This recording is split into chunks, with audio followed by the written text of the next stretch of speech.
Hi everybody, मैं कृष्णांशु आप सबका स्वागत कर रहा हूँ स्टडी प्लेटफॉर्म स्टडी स्टार्ट में। आज हम क्लास 10 सीबीएसई एनसीईआरटी की जो एक्सरसाइज 1.3 है उसके अंदर क्वेश्चन नंबर 1 है उसको प्रूव करेंगे। और क्वेश्चन क्या है, प्रूव करना है हमको √5 इज इरेशनल नंबर। तो इसको तो जरूर प्रूव करेंगे। तो इससे अगर आप इस चैनल में पहली बार आए तो इस चैनल को पहले सब्सक्राइब कर लीजिए। तो चलिए √5 इज इरेशनल नंबर इससे प्रूव करते हैं। तो √5 इज इरेशनल नंबर ये प्रूव करने के लिए आपको 3 पॉइंट्स को याद रखना पड़ेगा। ठीक है, पहला आपको याद रखना पड़ेगा थ्योरम 1.3 क्या है। ठीक है, थ्योरम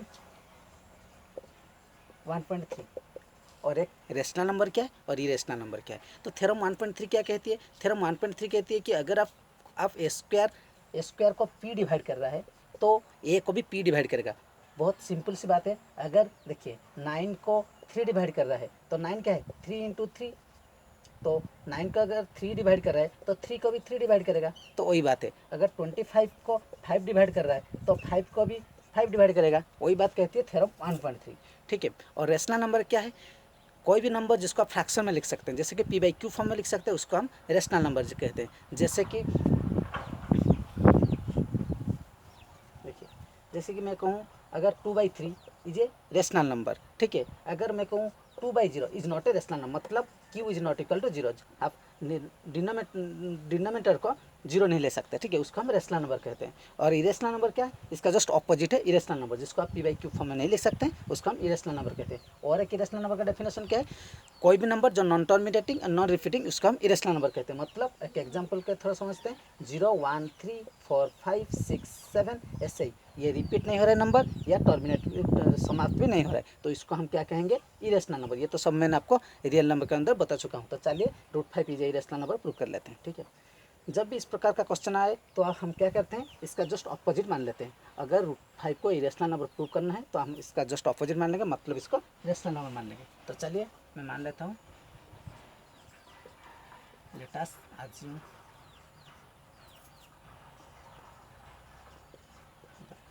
मैं √5 को क्या मान लूँगा? Rational number. ठीक है,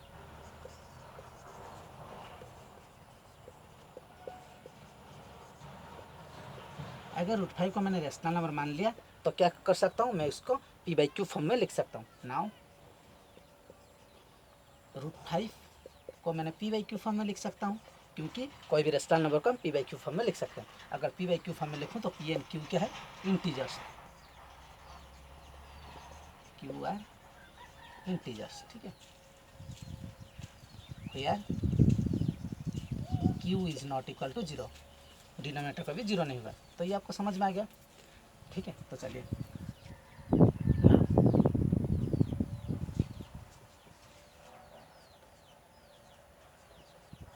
q हैव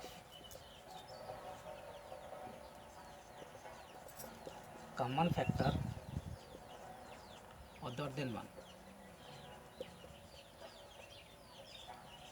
मैंने क्या लिखा? मैंने लिखा p एंड q का कॉमन फैक्टर अदर देन 1 का सिवा p एंड q के बीच में और कहीं अगर कॉमन फैक्टर होगा तो क्या होगा, देखिए बताता हूँ। Common factor 1, then we divide it by its common factor.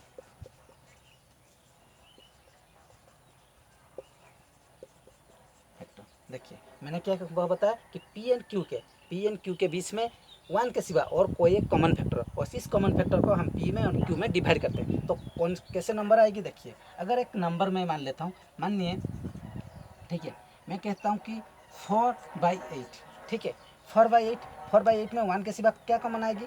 4 को 1 के सिवा आपका 4 कॉमन आएगी। ठीक है, तो 4 अगर कॉमन आएगी तो मैं अगर 4 को 4 में डिवाइड करूँगा तो 1 आएगा, और 8 को 4 में डिवाइड करूँगा तो 2 आएगा।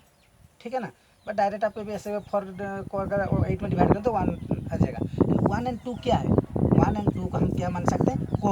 को प्राइम क्या है? जिस नंबर, दोनों के नंबर के बीच में 1 के सिवा अगर कोई अदर फैक्टर नहीं होता है उसको हम को प्राइम कहते हैं। तो वही बात मैंने लिख दिया। क्या बोला कि p एंड q में 1 के सिवा अगर कोई भी कॉमन फैक्टर है उसको मैंने डिवाइड कर दूँ इसी नंबर में, क्या आ जाता है?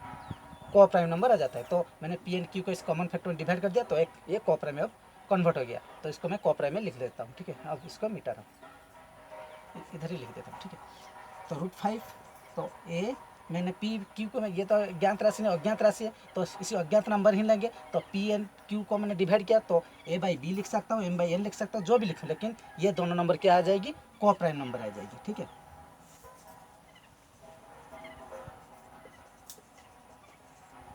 को प्राइम तो आपको समझ में आ गया। को प्राइम क्या है, कोई भी नंबर जिस नंबर के बीच में 1 के सिवा और कोई कॉमन फैक्टर नहीं रहेगी उसको को प्राइम कहेंगे। 4 और 2 क्या को प्राइम है? नहीं है, क्योंकि 4 और 2 के बीच में कॉमन 2 आ जा रहा है 1 के सिवा, इसलिए 4 और 2 कॉमन फैक्टर को प्राइम नंबर नहीं। लेकिन 5 और 2 को प्राइम है, क्योंकि इस दोनों नंबर में 1 के सिवा और कोई कॉमन फैक्टर नहीं। तो चलिए अब और एक स्टेप में जाते हैं। ठीक है, अब इसको निपटा रहा हूँ। देखिए अब क्या करेंगे, इसको स्क्वायरिंग कर देंगे बहुत साइड में। ठीक है, अगर मैं स्क्वायरिंग करूँ, √5 को √5 में मल्टीप्लाई करूँ तो क्या आ जाएगा? 5 आ जाएगा। √2 को √2 में मल्टीप्लाई करूँ तो 2 आ जाएगा। ठीक है, तो मैं अब क्या करूँगा, स्क्वायरिंग कर दूंगा बहुत साइड में। ठीक है, वही लिख रहा हूँ, स्क्वायरिंग बोथ साइड। मैंने क्या किया, स्क्वायरिंग कर दिया बोथ साइड में। अगर √5 को √5 स्क्वायरिंग करूँ तो आ जाएगा 5, और ये कौन सी स्टेप आ जाएगा, a square by b square squaring करूँ तो a square by b square. ठीक है, ये तो आपको समझ में आ गया।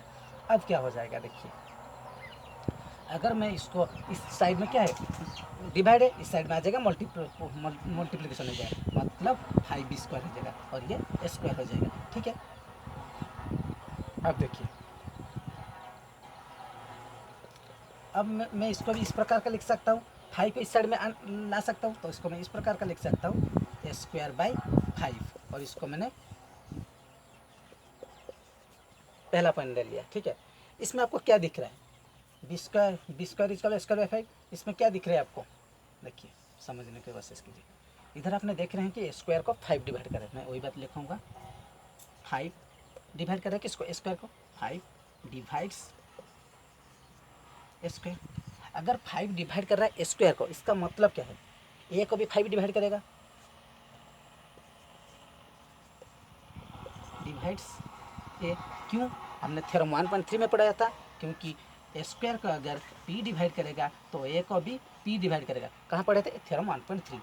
इसका मतलब है अगर 9 को 3 डिवाइड कर रहा है, 3 को भी 3 डिवाइड करेगा। ठीक है ना, अगर 25 को 5 डिवाइड कर रहा है तो 5 को भी 5 डिवाइड करेगा, किंतु 25 को 5 × 5 लिख सकते हैं ना, वही बात। ठीक है, तो ये तो आपको समझ में आ गया होगा। तो मैंने लिखा क्या, 5 डिवाइड्स ए, 5 डिवाइड करा ए को, ये क्यों, थ्योरम 1.3 आप लिखेंगे अकॉर्डिंग टू थ्योरम 1.3। ठीक है, वही आपको लिखना है, इधर साइड में लिखना है, तो अकॉर्डिंग टू थ्योरम 1.3।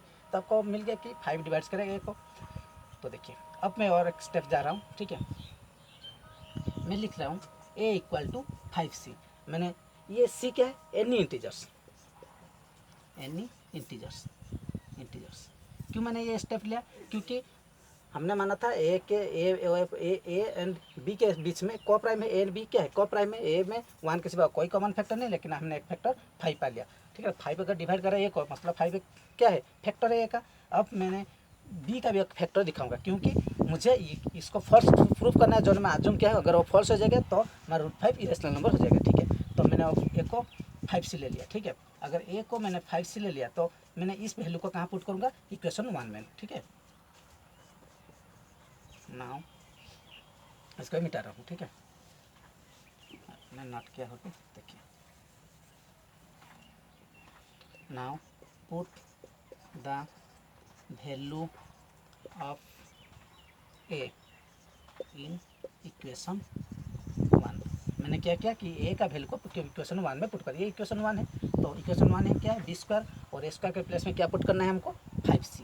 तो 5c की होल स्क्वायर, ये क्या हो जाएगा 5। अब देखिए इसको मैं इस प्रकार का लिख सकता हूँ, 5b square equal to 25c square. ठीक है, अगर इस प्रकार का मैं लिख सकता हूँ इसको, फिर क्या लिख सकता हूँ मैं उसको इस प्रकार का। ठीक है, देखिए बी स्क्वायर इक्वल टू, इस साइड में अगर ये डिवाइड हो जाएगा तो क्या हो जाएगा, 5c स्क्वायर, 5c स्क्वायर हो जाएगा। अगर इसको भी मैं इस प्रकार का लिख सकता हूँ, बी स्क्वायर बाई 5 इस साइड में आ जाएगा, डिवाइड हो जाएगा, इक्वल टू c स्क्वायर, इस प्रकार का लिख सकता हूँ। इधर आपको क्या दिख रहा है, बी स्क्वायर को 5 डिवाइड करें, वही बात लिखूंगा। नाउ 5 डिवाइड्स, किसको डिवाइड करा है, बी स्क्वायर को। अगर 5 डिवाइड करा है बी को, तो 5 डिवाइड करा किसको, बी को भी, बी स्क्वायर को अगर डिवाइड करा बी को भी डिवाइड करेगा।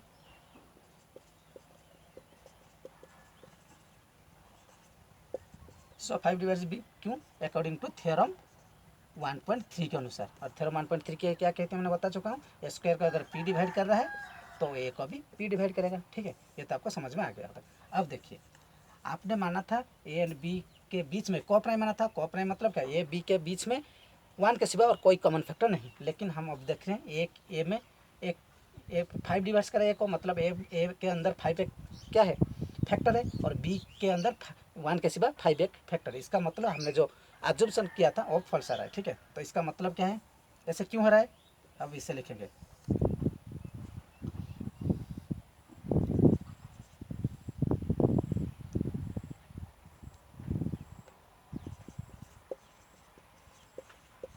we find that A and B are not को प्राइम। हम अब देख रहे हैं बी आर को प्राइम नहीं है। क्यों नहीं है, ऐसे क्यों हो रहा है, it's happen because, it happens because क्यों हो रहा है, ऑफ आवर रॉन्ग एज्यूम्पशन। हमने रॉन्ग एज्यूम्पशन किया था इसलिए। ठीक है,